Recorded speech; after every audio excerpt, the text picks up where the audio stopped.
श्री स्वामी समर्थ. जय जय स्वामी समर्थ. नमस्कार मैत्रिणींनो, स्वागत आहे तुम्हा सर्वांचं पुन्हा एकदा माझ्या या नवीन व्हिडिओमध्ये. तर आज आहे 22 जानेवारी आणि वार आहे गुरुवार आणि आज आलेली आहे माघी गणेश जयंती. ज्या दिवशी गणपती बाप्पांचा जन्म झाला होता, जेव्हा बघा पहिल्यांदाच गणेश तत्व पृथ्वी तलावरती अवतरले होते, प्रकट झाले होते आणि तो दिवस म्हणजे माघी गणेश जयंती म्हणून ओळखला जातो. ही जयंती माघ महिन्यामध्ये येत असल्यामुळं ही माघी गणेश जयंती म्हणून ओळखली जाते. त्यासोबतच ही चतुर्थी जी आहे तर ती तिलकुंद चतुर्थी, वरद चतुर्थी या नावानं सुद्धा ओळखली जाते. आणि आपल्या सर्वांनाच माहिती आहे की या दिवशी बघा म्हणजे गणेश तत्व जे असतं तर ते पृथ्वी तलावरती सहस्रपटींनी कार्यरत असतं. आणि ज्यावेळी अशा सकारात्मक लहरीमध्ये आपण काही उपाय केले, सेवा केल्या, तर त्याचं फळ जे आहे तर ते आपल्याला 100% प्राप्त होत असतं. या दिवशी आपण उपवास नाही केला तरीही चालेल, व्रत नाही केलं तरीही चालेल, पण संध्याकाळच्या वेळी दिव्याखाली ही एक वस्तू ठेवायची आहे. यामुळे घराला लागलेले सर्व दोष, बाधा नष्ट होतील. घराची, मुलांची, पतीची खूप प्रगती होईल. असा हा अतिशय प्रभावी उपाय आज आपण या व्हिडिओमध्ये पाहणार आहोत. त्यामुळे तुम्ही हा व्हिडिओ कुठेही स्किप न करता शेवटपर्यंत नक्की पहा. चला तर मग सुंदर व्हिडिओला सुरुवात करूया. तर आज आपल्याला सकाळी लवकर उठून गणपती बाप्पांची विधिवत पूजा करायची आहे.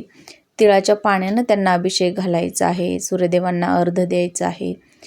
त्यासोबतच बघा आपण ज्यावेळी गणपती बाप्पांचा अभिषेक करतो तर त्यावेळी त्या पाण्यामध्ये बघा आपल्याला पांढरे तीळ टाकायचे आहेत आणि यानं गणपती बाप्पांना अभिषेक घालायचा आहे किंवा पंचामृतानं अभिषेक घालायचा आहे. त्यांची विधिवत पूजा करून नंतरच हा जो उपाय आहे तर तो आज संध्याकाळी आपल्याला करायचा आहे.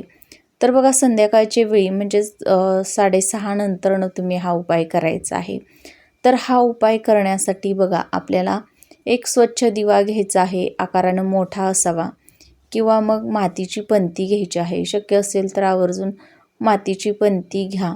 मातीची पंती ही जी आहे तर ती पंचतत्वांनी बनलेली असते आणि जर आपण काही असे उपाय करण्यासाठी या पंतीचा वापर केला तर ते उपाय 100% फलदायी ठरत असतात. आणि म्हणून आपल्याला मातीची पंती घ्यायची आहे. आता मातीची पंती घेतल्यानंतरनं बघा आता ती स्वच्छ असायला हवी, कुठेही तुटलेली असू नये. आता पूजेमध्ये वापरल्या जाणाऱ्या सर्व वस्तू ज्या असतात तर त्या व्यवस्थित असायला हव्यात, कुठेही तुटलेल्या किंवा फुटलेल्या अशा असू नयेत. दिवा घेतल्यानंतरनं बघा या दिव्यामध्ये आपल्याला तूप घालायचं आहे, शुद्ध गाईचं तूप घालायचं आहे. आता हा उपाय करण्यापूर्वीच बघा आपल्याला आपला देवघरामधील नेहमीचा दिवा हा प्रज्वलित करायचा आहे. धूप, दीप, अगरबत्ती लावायची आहे. आता गणपती बाप्पांचं पूजन तर आपण सकाळी केलेलंच आहे आणि हा उपाय संध्याकाळच्या वेळी करायचा आहे. तर दिव्यामध्ये शुद्ध गाईचं तूप घातल्यानंतरनं कापसाची दुहेरी वात घालून घ्यायची आहे. कापसाची दुहेरी वात घालून घेतल्यानंतरनं बघा हा जो दिवा आहे तर तो आपल्याला एका प्लेटमध्ये ठेवायचा आहे. तर त्या प्लेटमध्ये आपल्याला बघा मुठभर मसुरीची डाळ जी आहे तर ती ठेवायची आहे. ही मसुरीची डाळ लक्ष्मीकारक मानली जाते आणि या दिवशी गुरुवार असल्यामुळं बघा गुरुवार जो आहे तर तो भगवान श्री हरिविष्णूंना त्यासोबतच माता लक्ष्मीला सुद्धा समर्पित असतो. या दिवशी त्यांची सेवा उपासना केली जाते आणि अशा काही विशेष तिथींना जर आपण त्यांची सेवा उपासना केली तर त्यांचे आशीर्वाद आपल्याला प्राप्त होत असतात.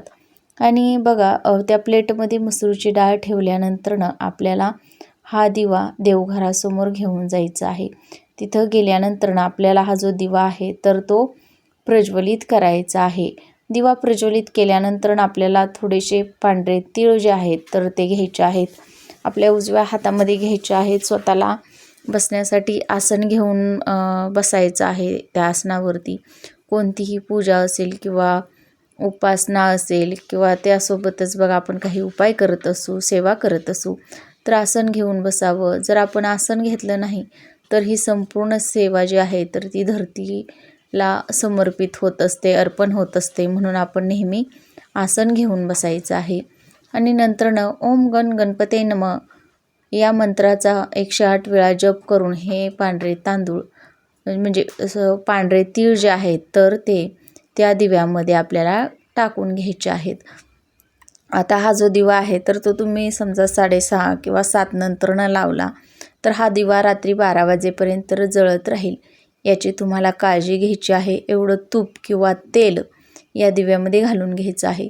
जर तूप असेल तर आवर्जून तूप घाला आणि तूपच नसेल तुमच्या घरामध्ये तर मग तुम्ही तेल घातलं तरीही चालणार आहे.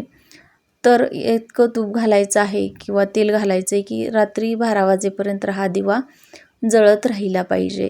आता बघा हा दिवा विझला काही कारणास्तव तर आपल्या मनामध्ये कोणतीही शंका न आणता नंतर परत आपल्याला हा जो दिवा आहे तर तो प्रज्वलित करायचा आहे. त्यासोबतच या दिवशी काही सेवा आणि महत्त्वाचे काही उपायसुद्धा केले जातात. तर या दिवशी आपल्याला कोणती सेवा करायची आहे तर आपल्याला गणपती अथर्वशीर्षमचं पठण करायचं आहे, गणपती स्तोत्राचं पठण करायचं आहे. तर बघा तुम्ही 3 आवर्तने करा किंवा 11 आवर्तने 21 आवर्तने अशी केली जातात.